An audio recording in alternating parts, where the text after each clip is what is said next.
Hari Hari Hare Rama Hare Rama Rama Rama Hari Hari Hare Krishna Krishna Krishna Hari Hari Hare Rama Hare Rama Rama Rama Hari Hari Hare Krishna Krishna Krishna Hari Hari Hare Rama Rama Rama Hari Hari Hare Krishna Krishna Krishna.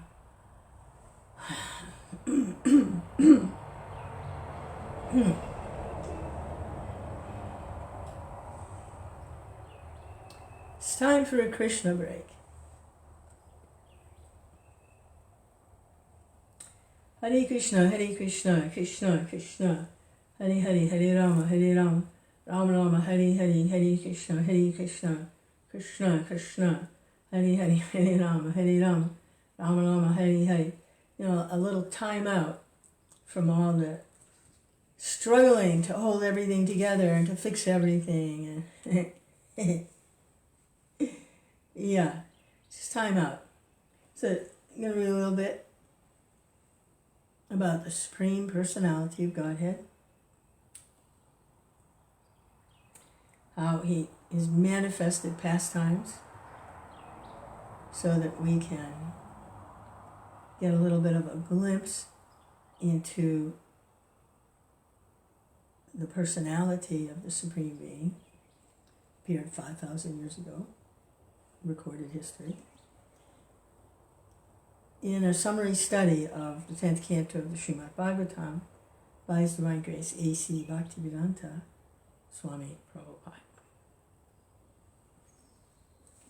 Where would we be without Prabhupada? Hare Krishna, Hare Krishna. There's no telling. Hare Krishna, Hare Krishna. Krishna Krishna, Hare Hare, Hare Rama, Rama Rama, Hare Hare, Hare Krishna, Krishna Krishna, Hare Hare, Hare Rama, Rama Rama, Hare Hare. It's an illustration of what it's like trying to survive in the material atmosphere. It's like building a raft on an ocean in the middle of a hurricane. Fix one thing and then something else needs fixing, and there's this problem with health, or there's that problem with legal, or there's some problem in a personal relationship, or it just goes on and on and on. And so it's really important to take a break, a Kṛṣṇa break. Hare Krishna, Krishna Krishna, Hare Hare, Hare Rama, Rama Rama, Hare Hare, Hare Krishna, Krishna Krishna, Hare Hare, Hare Rama, Rama Rama, Hare Krishna. Hello, Lance. Hare Krishna, Prabhu. Hare Krishna, Krishna Krishna, Hare Hare, Hare Rama, Rama Rama, Hare Hare, Hare Krishna, Krishna Krishna, Hare Hare, Hare Rama, Rama Rama, Hare Hare, Hare Krishna, Krishna Krishna. Hari Hari, Hari Rama, Rama Rama, Hari Hari, Hari Krishna, Krishna Krishna. Hari Hari, Hari Rama, Rama Rama, Hari Hari, Hare Krishna, Krishna Krishna, Hari Hari, Hare Rama, Rama Rama, Hari Hari, Hare Krishna, Krishna Krishna, Hari Hari, Hare Rama, Rama Rama, Hari Hari, Hare Krishna, Krishna Krishna, Hari Hari, Hare Rama, Rama Rama, Hari Hari. Yeah, it's really amazing how this happens all the time. I think they call it serendipity, or there's another word they use now, when there's like a correlation. Like, for instance, I might be thinking about something and really taking a good look at it, and then within a very short time, that same, this is very in great detail, not some generalization, but a very some detail, and then there it is over here being discussed. And it kind of confirms. that's what the scriptures really do too, is they confirm what we experience. It's a confirmation. Hare Krishna, Hare Krishna, Krishna Krishna, Hare Hare, Hare Rama, Hare Rama, Rama Rama. That's why we recognize it as the truth, is because we're experiencing it. And then, oh, there it is, discussed. Look at that. So we know there's a truth there. Hare Krishna, Hare Krishna, Krishna Krishna. So I was experiencing some certain amount of anger, a lot amount of anger, that I needed to kind of get a grasp on, like, why was I so angry in a relationship with a person, friend, just a friend, but there was something there, their behavior or something, not even toward me, but that made me angry to see them acting like that. I became very angry. I became so furious. And so I had to kind of analyze that. Why? Why was I so angry? That's who they are, they're doing like that. And then I saw, well, in a relationship there are emotions. There's friendship, it can be anger, and it's an emotion, and there's no loving relationship without emotions. So I saw that, and the impersonalists don't like that. They don't want to feel anything. They want to be just like, nothing. But that's missing the whole truth, because everything is in the whole truth. It just has to be in relationship, proper perspective, that's all. It's all there. There's no question of denying anything, just in its proper, not proper, but not out of place or misunderstood, or seen in the true nature of things. So anger also is part of devotional life, because we have that Lord Nrsingadev form of Kṛṣṇa, and we see him get quite angry. But anger is there in a relationship. If there's love, you get angry sometimes. So I can understand, that, all right, so that's because I actually care about the person. That's why I got angry, because I actually care about them.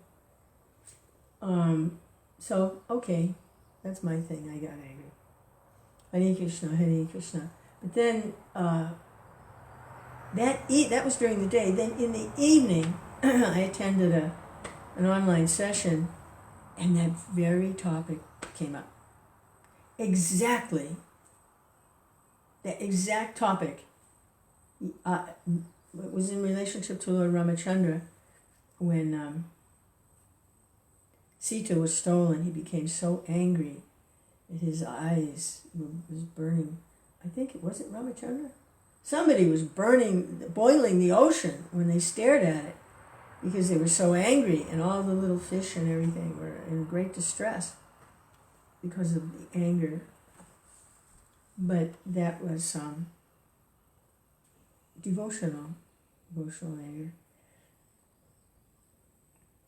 But that kind of thing, that kind of serendipity, that happens a lot. I'm surprised, but I'm not even really surprised. So I asked the person that was conducting the session, I said, why is it that happens? And then they discussed a number of reasons. But I know why. It's Kṛṣṇa. It's Kṛṣṇa. Hare Krishna. Hare Krishna, Hare Krishna, Krishna Krishna. But they were pretty good in what they said. This is because these aren't, we was reading the Bhagavatam, they're not ordinary books. It's a living reality. So it's not surprising that it coincides with what we're experiencing. But for me, that was okay. That's a good answer. But there's more to it than that, because there's so much in the Bhagavatam, and there's so much that we experience. Why would it be that exact detail. That exact thing, down to the minutest detail, with the same conclusion. That's the difference between the spiritualist and the impersonalist. The personalist and the impersonalist. So it was okay, he came close. But it's not just that because they're alive. Kṛṣṇa is the holy name. Kṛṣṇa is the Bhagavatam. Kṛṣṇa. Hare Kṛṣṇa, Hare Kṛṣṇa, Kṛṣṇa, Kṛṣṇa. Hare Hare, Hare Rama, Hare Rama, Rama Rama, Hare Hare.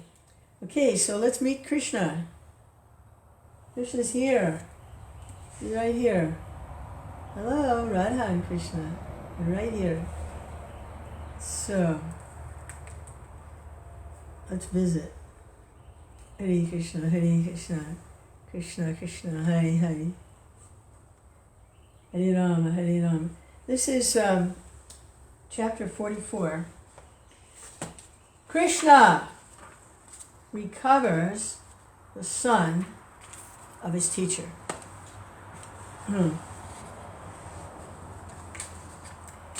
When Lord Kṛṣṇa saw that Vasudeva and Devaki were remaining standing in a reverential attitude.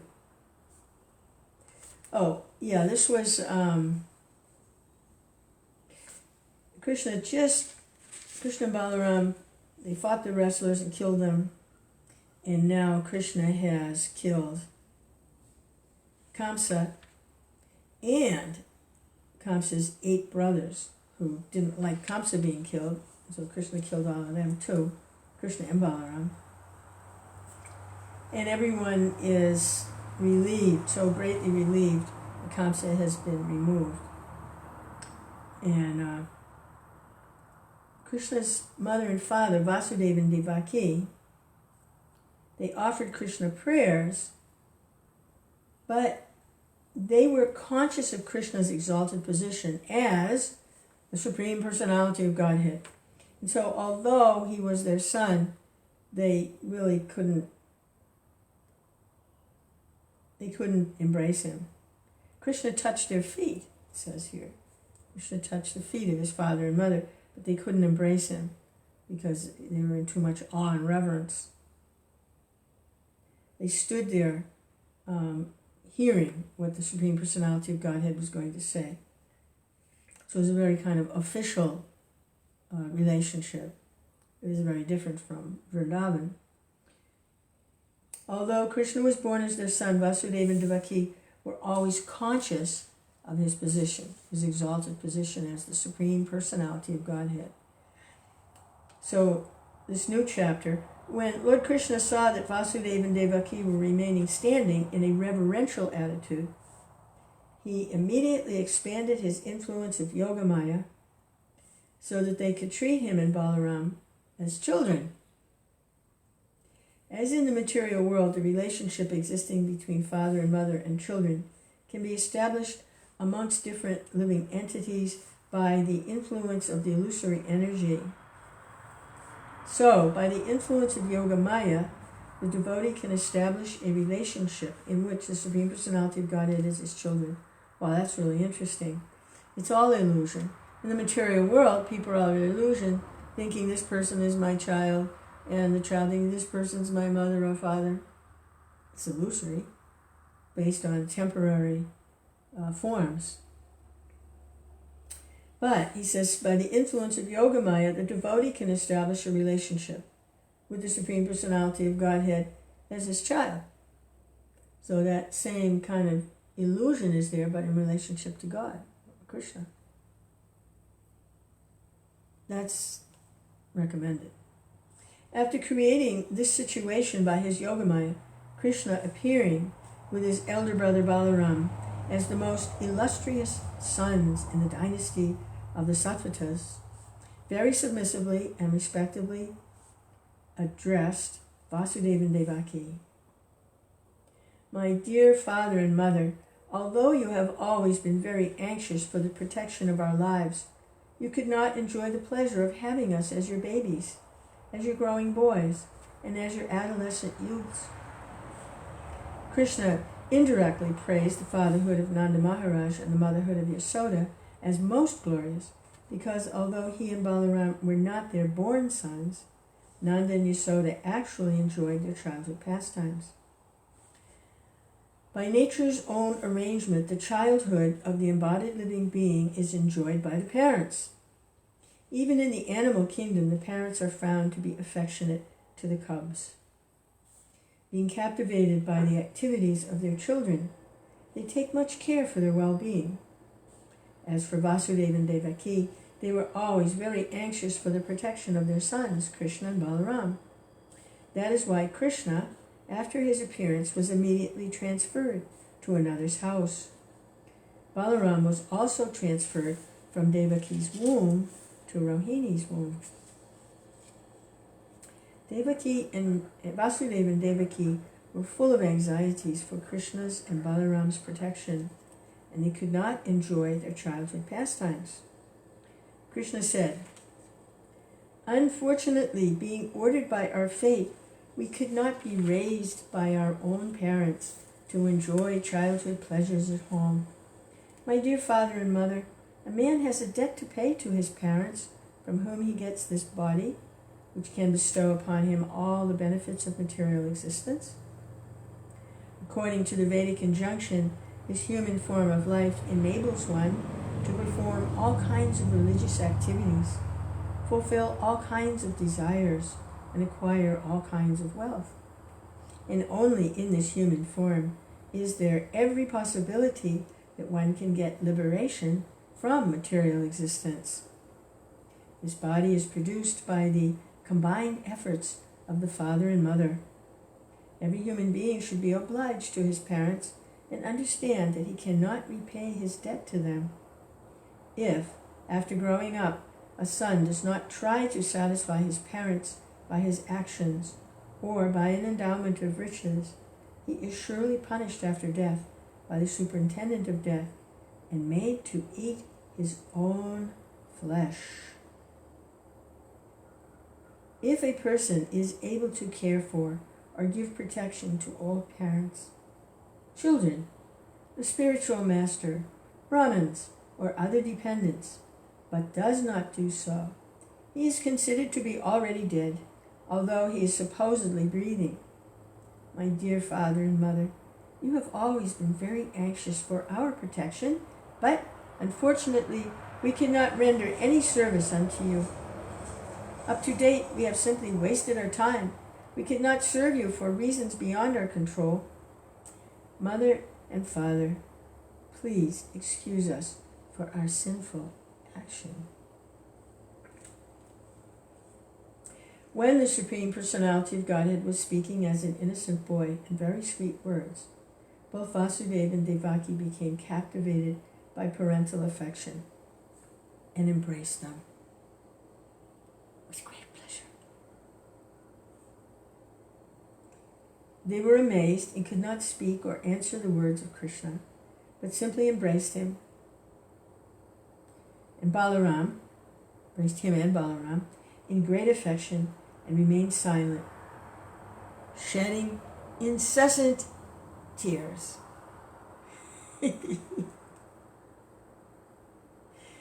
Wow, what a touching scene. Wow. Hare Kṛṣṇa, Hare Kṛṣṇa, Kṛṣṇa, Kṛṣṇa. Kṛṣṇa arranges these pastimes. He's the source of all pleasure. He arranges all of this for the pleasure of his devotees, for his pleasure. Thus consoling his father and mother. It's like a drama.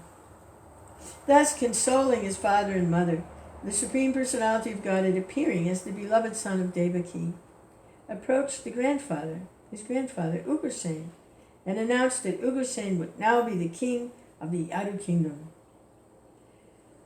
Kamsa had been forcibly ruling over the kingdom of Yadu in spite of the presence of his father, whom he had arrested.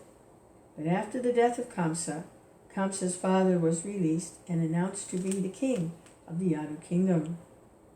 It appears that in those days, in the western part of India, there were many small kingdoms, and they were ruled by the Yadu dynasty, Andhika dynasty, Vrishni dynasty, and Bhoja dynasty. Maharaj Ugrasen belonged to the Bhoja dynasty.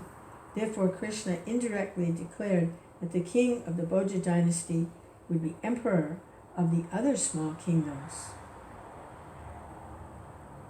He willingly asked Maharaj Yudhisthira to rule over them because they were his subjects. The word praja is used both for the progeny and for the citizen, so Kṛṣṇa belonged to the praja, both as a grandson to Maharaj Ugrasena and as a member of the Yadu dynasty. He voluntarily accepted the rule of Maharaj Ugrasen. He informed Ugrasen, being cursed by the Yayati, the kings of the Yadu dynasty will not rise against the throne. It will be our pleasure to serve you as your servants. Our full cooperation with you will make your position more exalted and secure, so that the kings of other dynasties will not hesitate to pay their respective revenues. Protected by us, you will be honored even by the demigods from the heavenly planets. My dear grandfather, out of fear of my late uncle Kamsa, all the kings belonging to the Yadu dynasty, Vishnu dynasty, Andhika dynasty, Madhu dynasty, Dashar dynasty, and Kakur dynasty were very anxious and disturbed. Now you can pacify them all and give them assurance of security. The whole kingdom will be peaceful.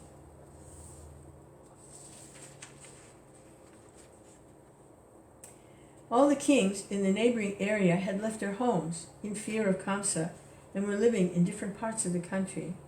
Now, after the death of Kamsa and the reinstatement of Ugrasen as king, the neighboring kings were given all kinds of presentations and comforts.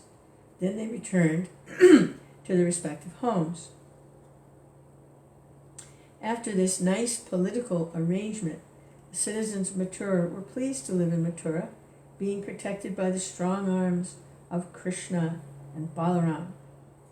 On account of good government, in the presence of Kṛṣṇa and Balaram, the inhabitants of Mathura felt complete satisfaction in the fulfillment of all their material desires and necessities. And because they saw Kṛṣṇa and Balaram daily, eye to eye, they soon forgot all material miseries completely. As soon as they saw Kṛṣṇa and Balaram coming out on the street, very nicely dressed and smiling and looking here and there, the citizens were immediately filled with loving ecstasies simply by seeing the personal presence of Mukunda. Mukunda refers to one who can award liberation and transcendental bliss. Krishna's presence acted as such a vitalizing tonic that not only the younger generation, but even the old men of Mathura became fully invigorated with youthful energy and strength by regularly seeing him. So they're talking here about seeing Kṛṣṇa. But Kṛṣṇa is now incarnated in sound. So even the old men can become fully invigorated with youthful energy and strength by regularly chanting his name.